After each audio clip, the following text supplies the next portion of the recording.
আমার বিয়ে বাড়ি যেতে কি যে মজা লাগে, সুন্দর করে সেজে গুজে যাও, টেস্টি টেস্টি খাবার খাও, মজা করো, আনন্দ করো। কিন্তু অনেকদিন হলো বিয়ে বাড়ি নেমন্তন্ন পাচ্ছি না।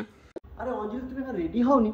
তোমাকে না বলেছিলাম যে আজকে বিয়েতে যেতে হবে। আরে আমি তো একটু রিল দেখছিলাম, তুমি তো রাগ করছো কেন? রিল পরে দেখা যাবে, এখনো সময় নেই, ওঠো তাড়াতাড়ি। ধুর, ভাল লাগে।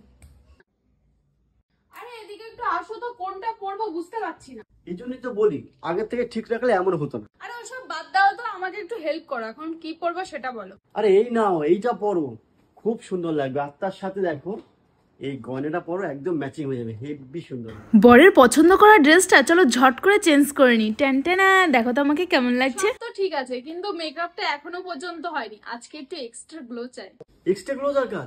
ফেসেস কানাডা আছে তো, এই নাও। সবার ফার্স্ট আমি ইউজ করব ফেসেস কানাডা স্টোভ ক্রিম। এটা আমাকে ইনস্ট্যান্ট গ্লো দেয়, আর এর মধ্যে আছে shea butter and hyaluronic acid, যা অল ডে হাইড্রেট রাখে। তারপর আমি ইউজ করব 3-in-1 ফাউন্ডেশন, আর এটার সাথে সে একই স্টোভ ক্রিমটা ভালোভাবে মিক্স করে আমার ফেসে অ্যাপ্লাই করে নেব। আর এটা আমাকে 24 ঘন্টা হাইড্রেট রাখে আর বিল্ডেবল কভারেজও দেয়। এরপর আমি ইউজ করব Faces Canada comfy wow liquid lipstick, আর এটা one swipe application, transfer proof, long lasting আর হাইলি পিগমেন্টেড। আর আমি এই একই লিপস্টিকটা ব্লাশ আর আইশ্যাডো হিসেবে ইউজ করে নেব, আর সেই একই স্টোভ ক্রিম দিয়ে আমার ফেসের হাইলাইটার হিসেবেও আমি ইউজ করে নেব। মেকআপ আমার পুরোপুরি কমপ্লিট। চলো ফাইনাল লুকটা তোমাদের সাথে শেয়ার করি। মেকআপ করার পর আমার ফেসটা কতটা গ্লো করছে অবশ্যই কিন্তু কমেন্টে জানাও। এগুলো তোমরা ফ্লিপকার্ট, অ্যামাজন, নাইকা, পার্পলে পেয়ে যাবে। তাছাড়া প্রোডাক্টগুলো ট্যাগ করা আছে, যাও তাড়াতাড়ি বাই করে নাও। টাটা।